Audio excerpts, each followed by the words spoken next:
All right, everyone be ready to go pick up at 1:30? Yep. I'm ready.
All right, good afternoon, everyone. I'm Commissioner East today. I'm going to go ahead and call my 1:30 matter.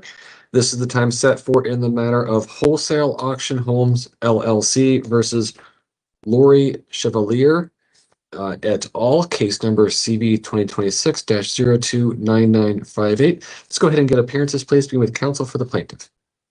Good afternoon, Your Honor. Blake Gunn on behalf of Wholesale Auction Homes, LLC. Good afternoon. Do we have some other individuals with us? Do we have Mr. Gunn, any client representative from your client LLC? No, Your Honor. Okay.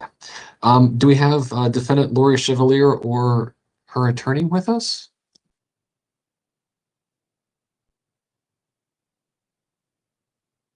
Okay. Well, hearing nothing, I see a Liliana Padilla and a Yesenia Tanayo. Please excuse my mispronunciation of your names. Are you here on the Wholesale Auction Homes versus Lori Chevalier matter?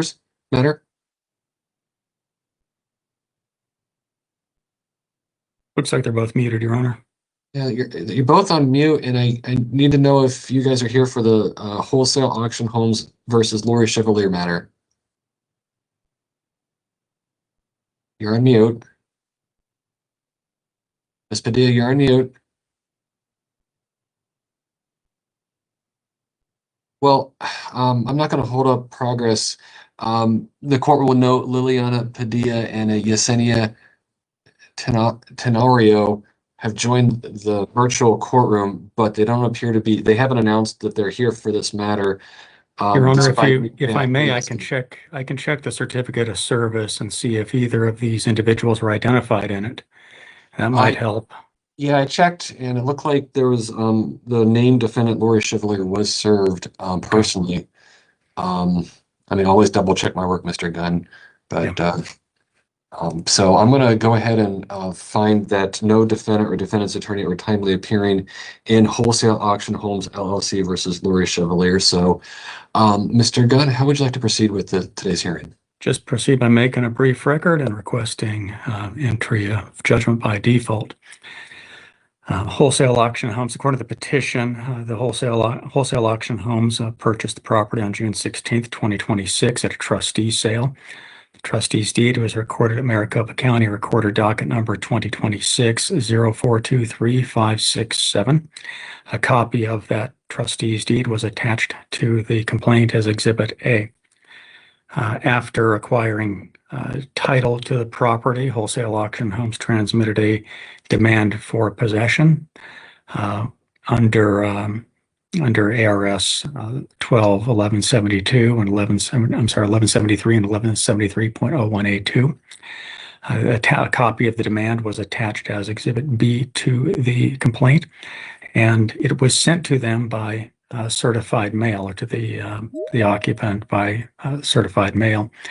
The certified mail return receipt appears in Exhibit C to the complaint, and the tracking information for the demand appears in Exhibit D that shows the demand was received at the property on June 24th, 2026.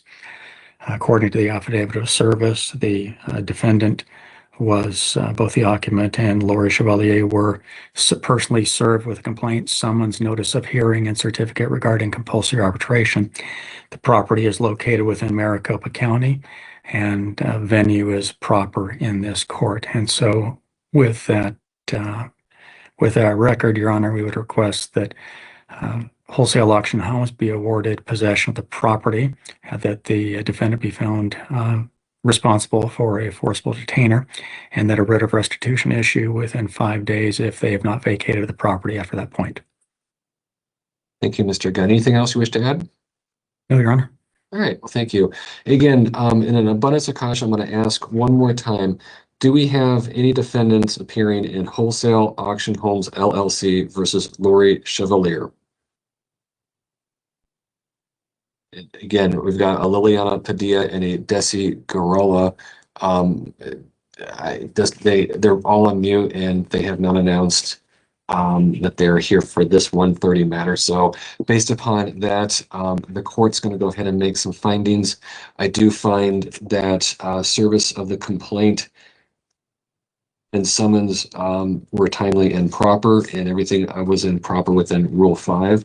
So I do find A1 has been satisfied of Rule 13A1 of the Arizona Rules of Procedure for Eviction Actions. Under 13A2, the court finds that proper termination notice was provided.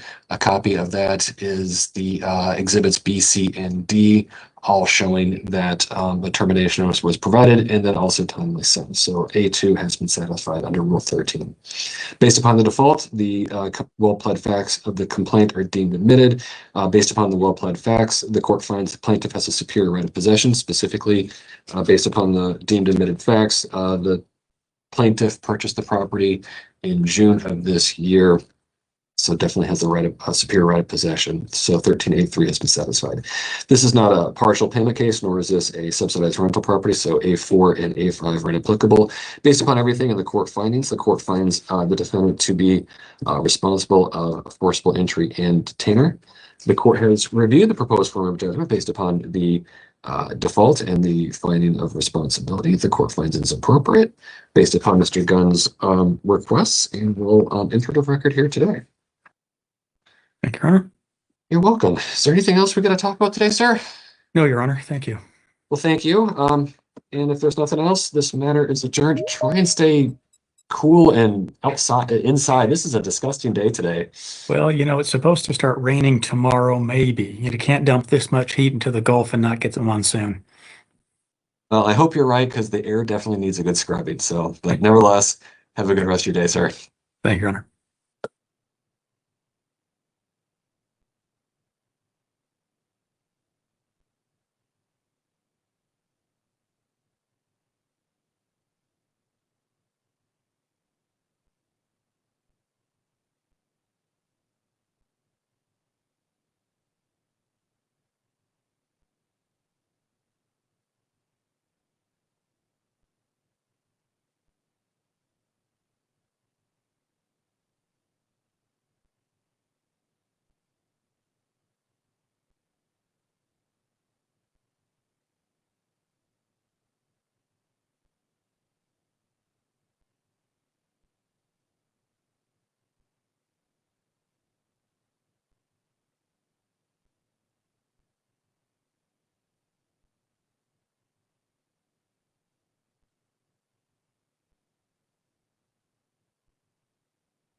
All right, good afternoon. It's 1:45, so I'm going to go ahead and call number 3 on my calendar, which is in the matter of DGO Investments LLC versus John Doe and Jane Doe and any other occupants. This case number is CD 2026-029064. Can I get appearances, please, being with counsel for the plaintiff? Yes, good afternoon, Your Honor. Colin Clark, appearing on behalf of the plaintiff. Good afternoon, Mr. Clark. Do we have any other representatives of your client LLC with us? I do, Your Honor. You'll see Yesenia there. She's going to be one of the representatives, as well as Daisy, too, which are both in the chat.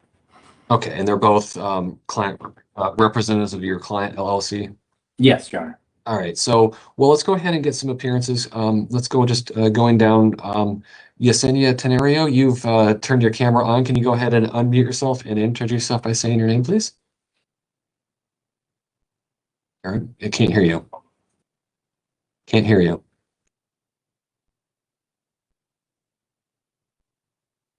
You unmuted yourself, but we cannot hear you.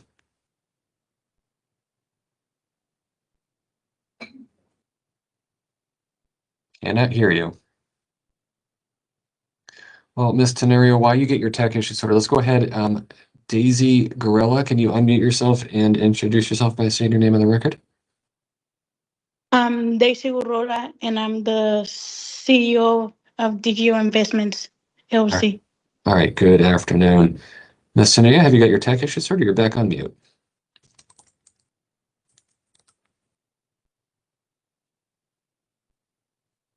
Cannot hear you. Mr. Clark, for the purposes of today's hearing, do we think we're going to need to hear from your client representatives? Not if it doesn't seem the other defendants have appeared or anyone, who's residing at the property. We may just be asking for a default, so it might not be necessary. I do know Yesenia is most familiar with the issues in this forcible detainer. But maybe we just proceed as is, and then if the court wants to hear from her, hopefully she can figure it out. I'm guessing, Yesenia, you have to go to your settings and update your audio settings on your phone. Well, let's go ahead and proceed with today's initial appearance, and if we need sworn testimony, we'll cross that bridge if and when we come to it. So, Mr. Clark, this is, I see that this matter was transferred from the Justice Courts to the Superior Court. Everything was filed, looks like July 14th and July 15th here in the Superior Court, and then my division issued the notice of hearing on July 21st. That's how you and your client representatives knew to be here. I do not see service upon the defendants, however. The affidavit of service would have been filed with the Justice Court. Well, I understand that the complaint and summons were filed previously for the Justice Court matters, but I don't see anything I don't see how the defendants knew to be here today, is I guess what I'm trying to spit out here. They would have received the same thing we did, which was the notice of transfer. I know John Doe, Jane Doe were the initial named defendants. They filed, the people living there filed an answer, which I'm guessing hopefully made it to your file from Justice Court. It did. Okay. And so they would have received the same notice of transfer hearing date as that we did. Well, I think I've even talked about this issue with you, or I know I've talked about it with another counsel.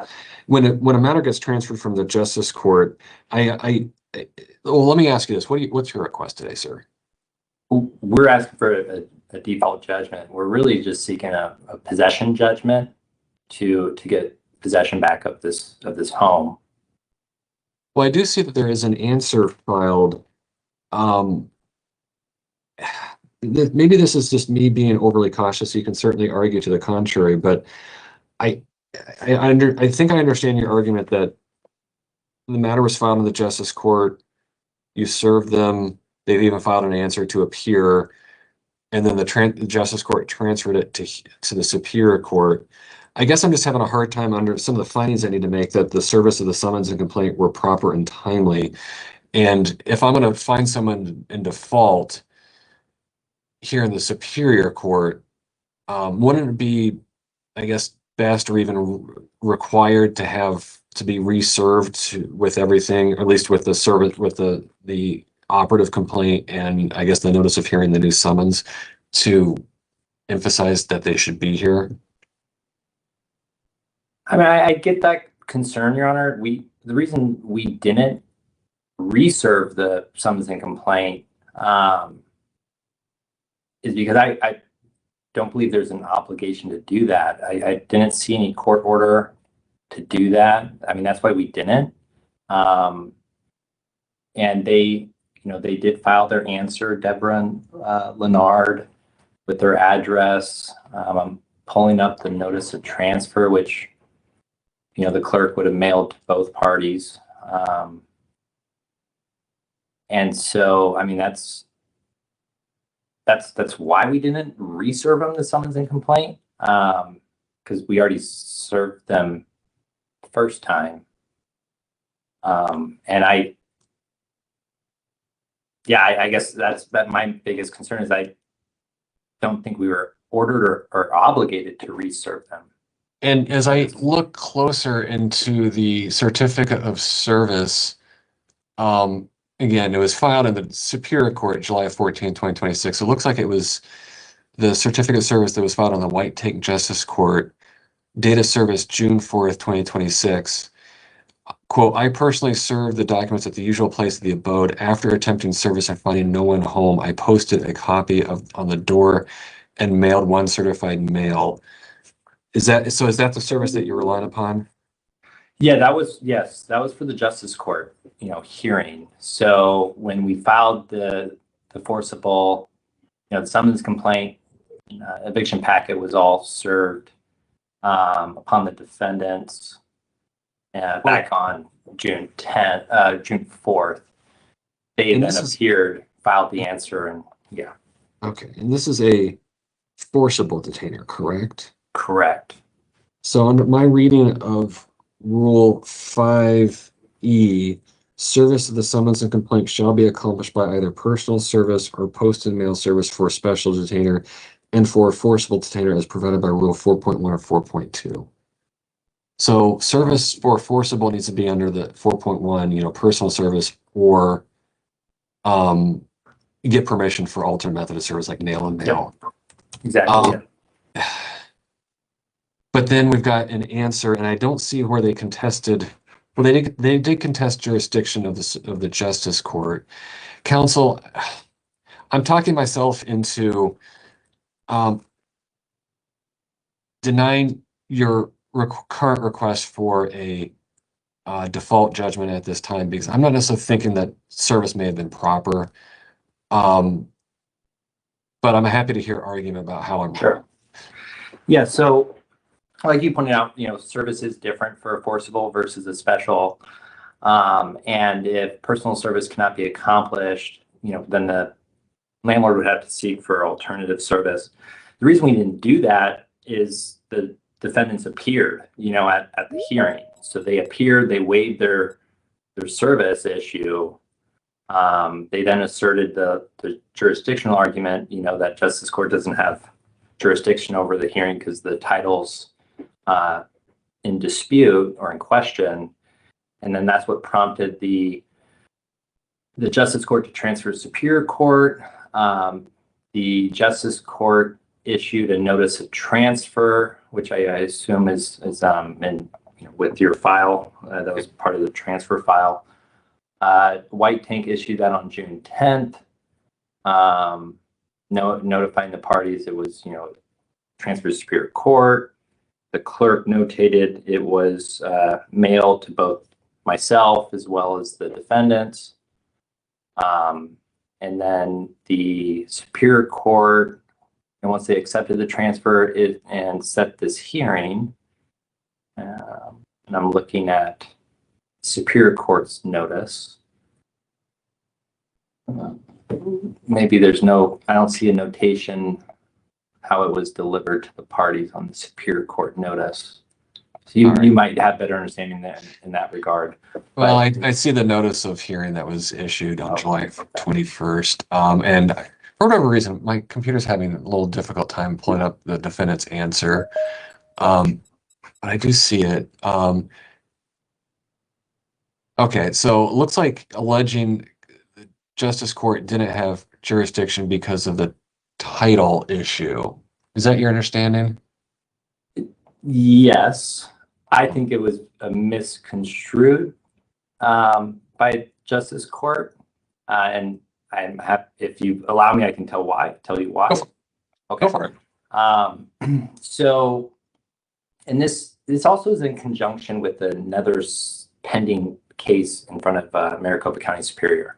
So the defendants who live in the property, they filed their answer in this forcible, and in it they expressed not that they own the property or disputed title.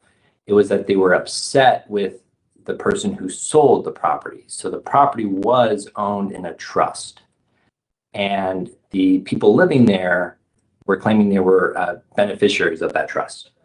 And so the trustee then sold the property to my client, the plaintiff in this case, back in February this year.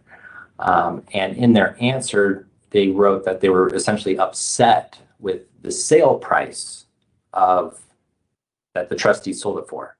So they essentially, it's a fiduciary claim, a breach of fiduciary duty claim, that the defendants were making against the trustee. And in one of my exhibits, I submitted on the online portal for this hearing. There was a Superior Court ruling which basically pointed that out, that and it's in a different case that they filed against the trustee. But they pointed out that this is the complaint is about a breach of fiduciary duty. And so that's for selling the property for less than market value.